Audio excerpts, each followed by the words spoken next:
Bismillahirrahmanirrahim. Assalamualaikum warahmatullahi wabarakatuh. Alhamdulillahirabbil alamin, nahmaduhu wa nasta'inuhu wa nastaghfir.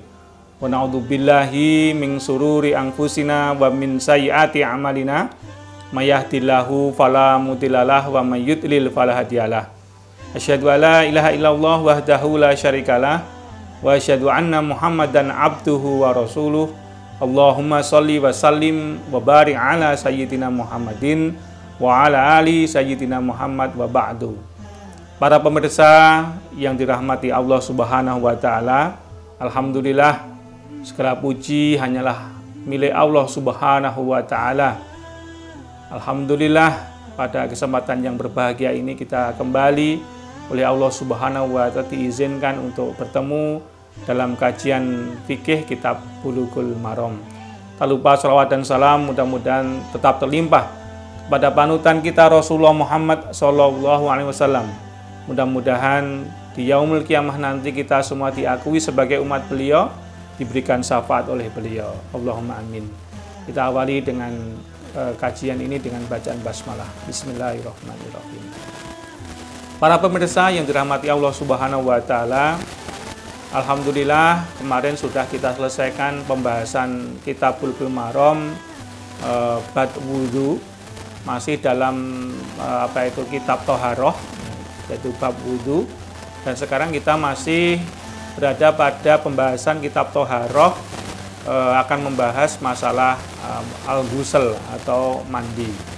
Jadi dalam kitab Bulughul Maram ini bab Thaharah yang berikutnya adalah babul ghusl wa hukmul junub, yaitu cara mandi dan hukum-hukum terkait dengan orang yang junub. Kita mengetahui bahwa mandi merupakan kegiatan manusia untuk membersihkan badannya dari najis, dari hadas, agar dalam pelaksanaan peribadatannya itu menjadi sah. Ya, hanya saja kita perlu memahami bagaimanakah cara mandi yang dibenarkan sesuai dengan syariat agama Islam. Dan mandi junub itu pada keadaan bagaimana saja kita diwajibkan oleh agama ini untuk melakukan mandi junub.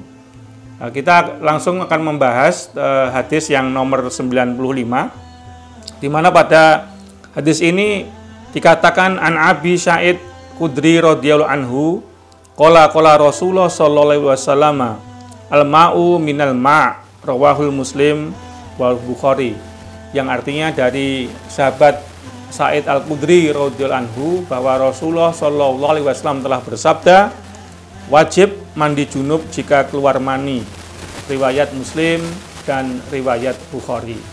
Jadi pada hadis ini kita diterangkan pada awalnya para sahabat itu mengira bahwa wajibnya mandi itu adalah saat dimana seseorang telah menyelesaikan jima dengan pasangannya. Hanya saja ternyata dalam hadis ini kita tidak hanya diterangkan terkait dengan wajibnya mandi setelah jima, tapi wajib mandi atau mandi junub itu juga diperlakukan bagi orang-orang yang keluar mani. Keluar mani apakah dikarenakan jima ataukah dikarenakan dia ihtilam atau mimpi basah. Jadi pada saat seseorang itu mimpi basah, walaupun dia tidak berjima, tapi kalau itu mengeluarkan air mani, maka wajib atasnya dia melakukan mandi junub.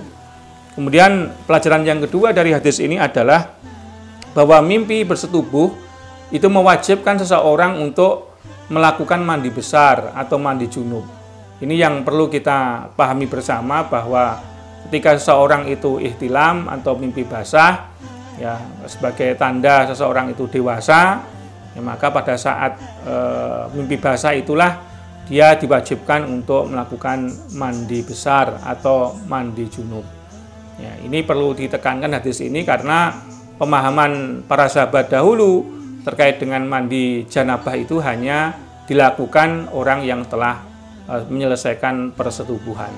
Ini makna hadis dari 95 ini. Kemudian hadis yang ke-96, wa an Abi Hurairah radhiyallahu anhu qala Rasulullah sallallahu alaihi wasallam idza jalasa baina su'abiha arba' tsumma jahada faqad wajabal ghusl. Muttafaqul alaih. yang artinya dari Abu Hurairah radhiyallahu anhu telah berkata bahwa Rasulullah SAW telah bersabda, apabila seorang laki-laki duduk di antara 4 bagian tubuh wanita, yaitu 2 tangan dan 2 kaki, lalu dia mencampurinya, maka ia telah wajib junub. Hadis riwayat Bukhari dan Muslim. Jadi dalam hadis ini terangkan bahwa seseorang yang telah melakukan persetubuhan dengan pasangannya, maka wajib baginya melakukan mandi janabah. Apakah keluar mani ataupun tidak keluar mani. Jadi persetubuhan itu maknanya adalah ketika zakar memasuki vagina atau ibaratnya timba memasuki sumurnya, maka walaupun tidak mengeluarkan mani, maka wajib atas pasutri itu melakukan mandi janabah. Yang kalau kita melihat hadis ini, betapa Islam itu sangat menjaga kesopanan yang tinggi, sampai-sampai Rasulullah SAW mengajarkan kepada kita untuk memakai suatu bahasa kiasan ya di dalam menyebut persetubuhan dengan kata-kata seorang laki-laki apabila kamu duduk di antara 4 anggota tubuh wanita, ya, maknanya adalah ketika zakar memasuki vagina, persetubuhan itu adalah bahasa kiasan. Sehingga hadis ini terdapat suatu nilai-nilai tarbiyah yang luar biasa. Yang pertama adalah disunahkan menggunakan bahasa kiasan ya untuk menyampaikan sesuatu yang dianggap tidak sopan. Jadi kalau kita ini akan menyampaikan sesuatu yang mungkin khalayak menganggap itu suatu yang tidak sopan, maka Rasulullah memberikan contoh kepada kita untuk mengutarakan atau menyampaikan hal itu dengan bahasa-bahasa kiasan. Itu tidak lain adalah untuk menjaga etika dalam berkomunikasi antara satu orang dengan orang yang lain. Kemudian yang kedua, pelajaran yang kedua yang kita bisa petik dari hadis ini adalah kita diwajibkan mandi setelah bersetubuh walaupun tidak mengeluarkan mani. Jadi walaupun seorang suami itu melakukan persetubuhan dengan istrinya di mana zakar telah masuki vagina walaupun tidak mengeluarkan mani, maka tetap hukumnya bagi pasutri itu melakukan suatu mandi junub atau mandi janabah. Ini yang perlu kita pahami sekali karena banyak di antara kita yang beranggapan bahwa ketika kita bersetubuh dengan istri kita, kalau tidak mengeluarkan air mani maka tidak ada kewajiban untuk mandi. Tentu pemahaman ini pemahaman yang kurang tepat.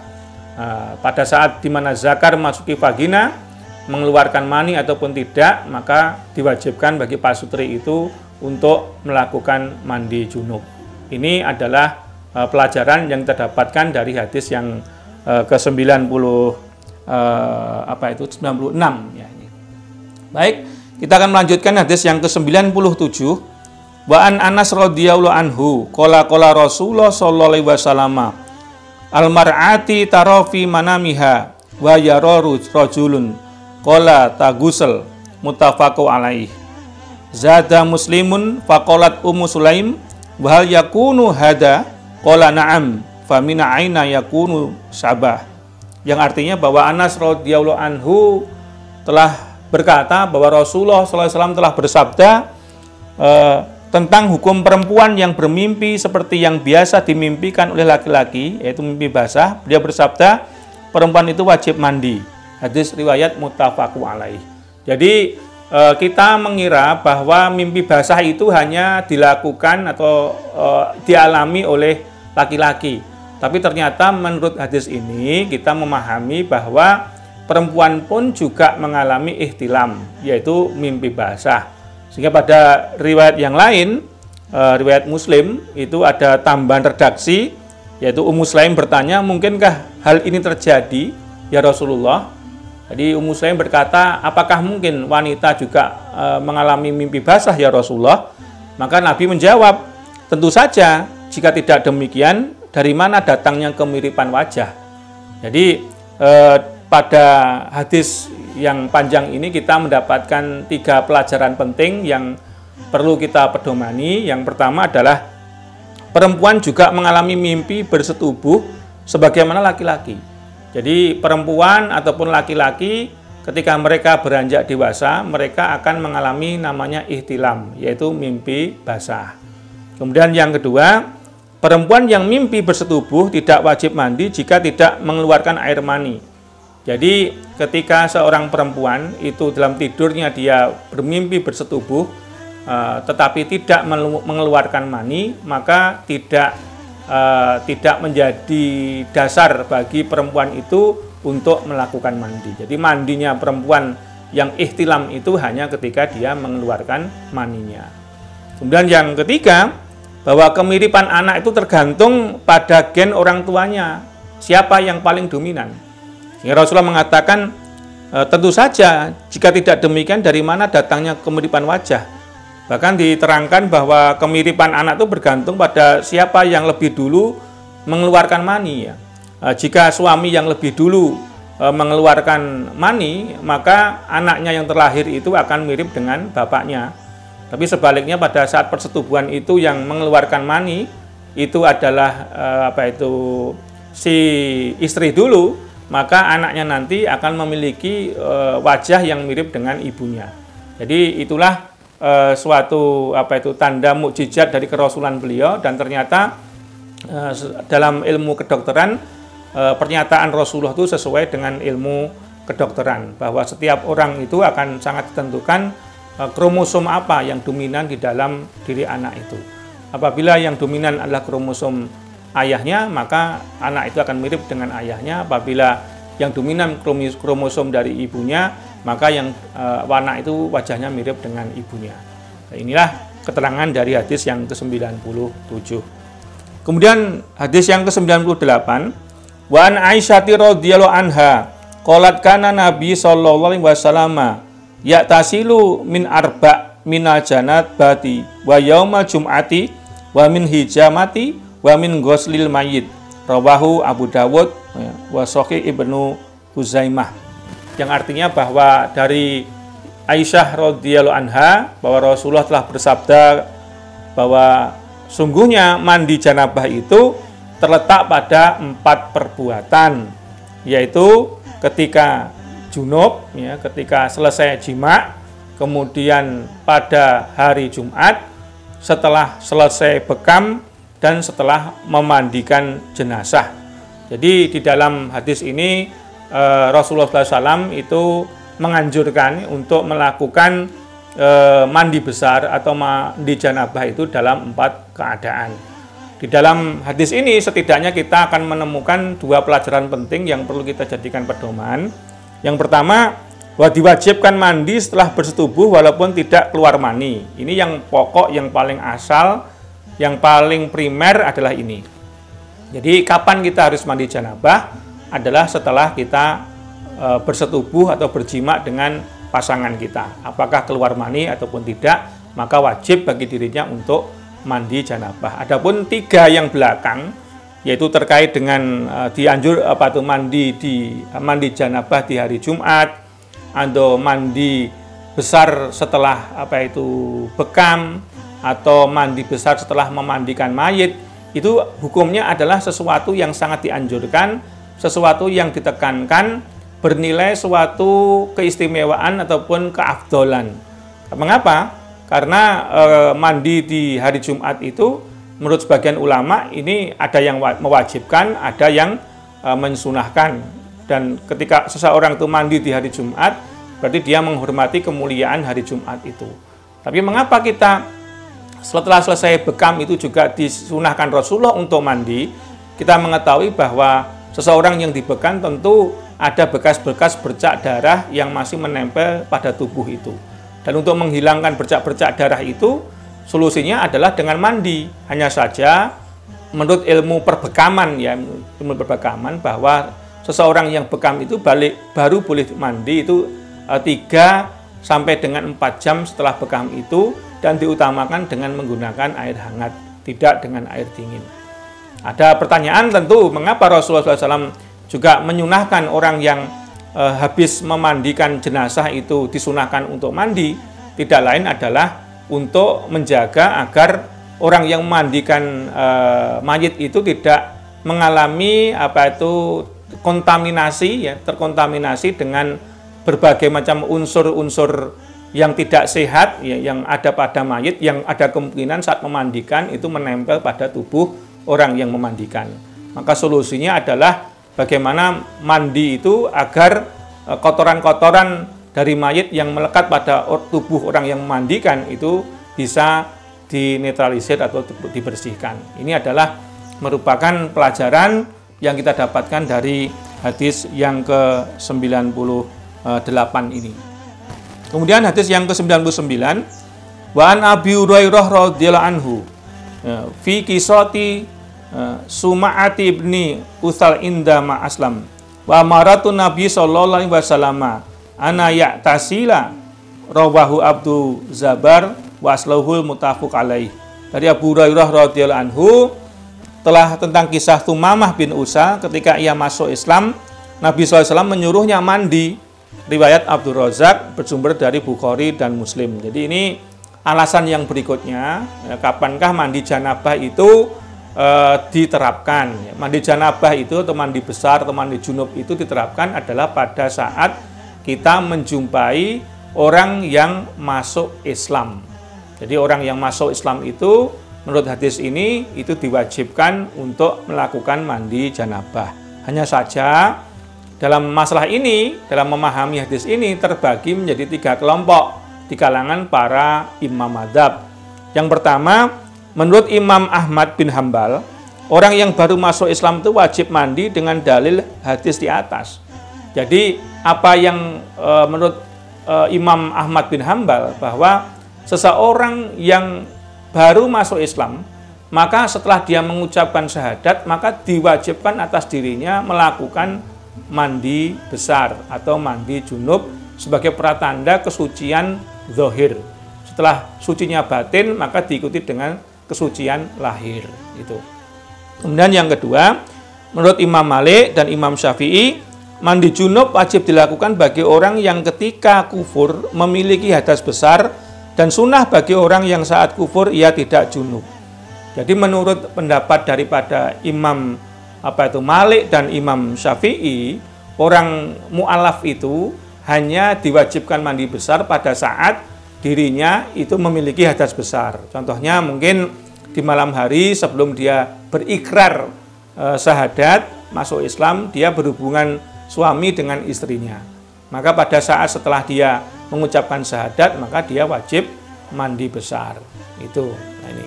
Kemudian pendapat Imam Abu Hanifah mewajibkan seorang mandi apabila ketika kufur ia pernah junub dan belum pernah mandi wajib.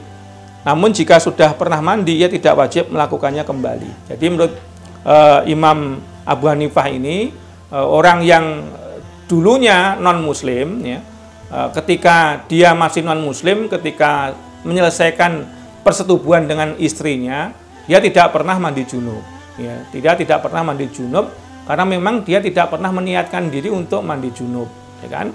Maka begitu dia masuk ke Islam, maka dia wajib untuk mandi junub itu, ya, terkecuali kalau pada saat dimana dia dulu menjadi pemeluk agama non-muslim dulu, pada saat setelah jima dengan istrinya, dia meniatkan diri untuk mandi janabah, maka orang tersebut tidak perlu mandi setelah dia masuk agama Islam. Inilah ranah perbedaan madzhab, ranah kehidupan perbedaan madzhab terkait mensikapi apakah mandi janabah itu diwajibkan atas orang yang baru masuk Islam. Ya, ini semuanya pilihan-pilihan diserahkan kepada kita untuk mengambil sisi mana yang seyogianya bisa kita amalkan dalam keseharian kita. Nah, ini. Kemudian hadis yang ke-100, wa an Abi Sa'id radhiyallahu anhu, anna Rasulullah sallallahu alaihi wasallam qala guslu yaumil jum'ati wajibun ala kulli muhtalim. Dari Abu Sa'id Al-Khudri radhiyallahu anhu bahwa Rasulullah SAW bersabda, mandi hari Jumat itu wajib bagi setiap orang yang telah bermimpi basah. Jadi menurut hadis ini sangat jelas sekali bahwa mandi Jumat itu menurut hadis nomor 100 hukumnya adalah wajib bagi seorang muslim yang sudah balik. Ya, apakah jadi tidak ada perkecualian. Pokoknya setiap orang muslim yang balik kalau hari Jumat maka dia wajib hukumnya mandi besar. Hanya saja hadis ini ternyata sudah dihapus ya dengan hadis yang nomor 101 ya. Pada hadis ini Rasulullah SAW mengatakan wa'an Samurah radhiyallahu anhu qala Rasulullah sallallahu alaihi wasallam mang tawadha yaumal jum'ati fabiha wa ni'matu wa man i'tasala fal ghuslu afdal. Dari Samurah radhiyallahu anhu bahwa Rasulullah SAW bersabda, orang yang berwudu pada hari Jumat berarti telah menjalankan sunnah dan hal itu cukup baik. Namun orang yang mandi pada hari Jumat maka itu lebih utama. Jadi pada hadis nomor 101 ini paling tidak kita mendapatkan 3 hal yang mendasar. Yang pertama adalah keutamaan mandi pada hari Jumat ya, menghapus kewajiban mandi pada hadis yang nomor 100. Jadi hadis yang nomor 100 ini dihapus dengan hadis yang nomor 101. Isi hadis nomor 100 itu adalah mandi Jumat, mandi di hari Jumat itu wajib bagi mukalaf, itu diganti hukumnya dengan bahwa mandi Jumat bagi seorang mukalaf itu hukumnya adalah sunnah muakkadah. Ini. Dan yang kedua, kalau tidak bisa mandi di hari Jumat, wudhu saja sudah cukup.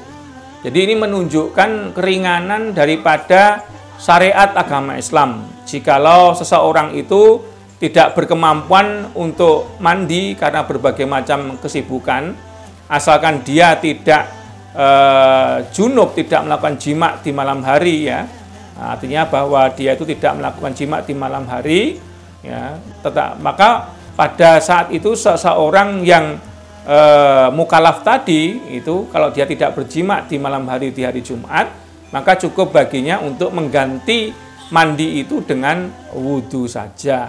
Ini adalah kemudahan daripada syariat Islam, karena memang syariat Islam itu tidak membebani kita di luar batas kesanggupan kita, karena syariat Islam itu mempermudah, tidak mempersulit bagi umatnya. Nah, ini.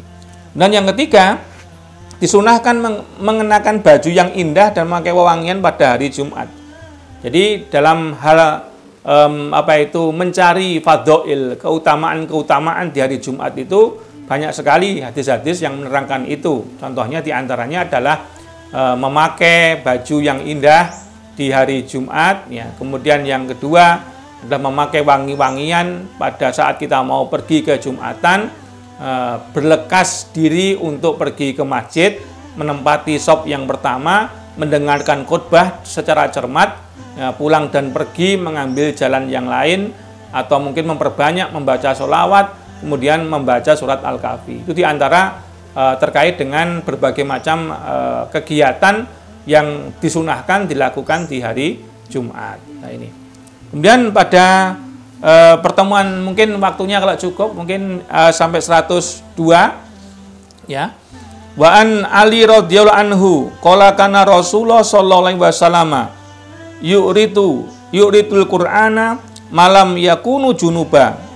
Jadi pada hadis ini dikatakan bahwa Ali radhiyallahu anhu berkata, Rasulullah sallallahu alaihi wasallam selalu melantunkan Al-Qur'an untuk kami selama beliau tidak junub. Jadi ini merupakan suatu hadis yang terjadi perbedaan dalam memahami bolehkah seseorang yang junub itu membaca Al-Qur'an.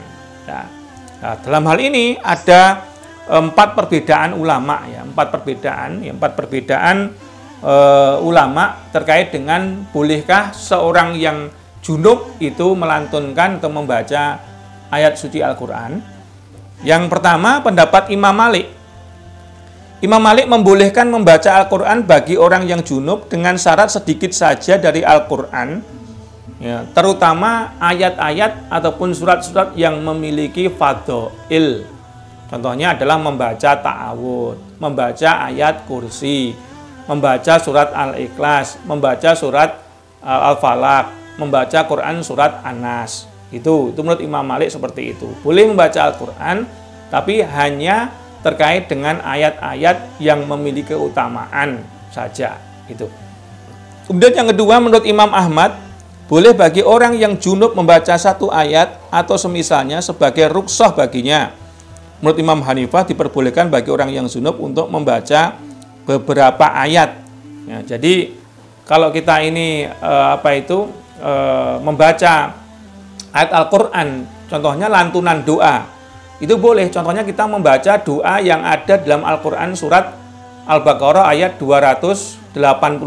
Itu kan doanya Rabbana wala tahmil alaina isron kama hamaltahu alladziina min qablina Rabbana wala tuhammilna ma la taqata lana bih wa'fu 'anna waghfir lana warhamna anta maulana fangsurna 'alal qaumil kafirin. Itu kan sebuah ayat Al-Qur'an, tapi itu dijadikan sebuah doa, maka membacanya tidak menjadi apa.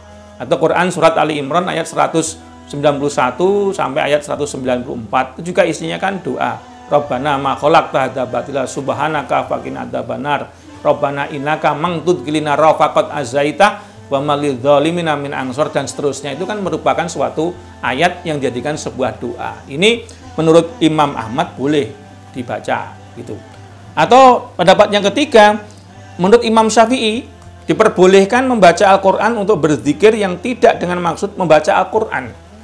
Jadi kita mungkin kebiasaan kita membaca Al-Ma'tsurat ya, Al-Ma'tsurat di pagi hari ataupun di petang hari ya, maka pada saat kita membaca Ma'tsurat itu ada zikir wirid Al-Qur'an ya. Contohnya membaca Al-Fatihah, membaca 5 ayat pertama surat Al-Baqarah ayat 1 sampai 5. Kemudian baca ayat kursi 255, 256, 257.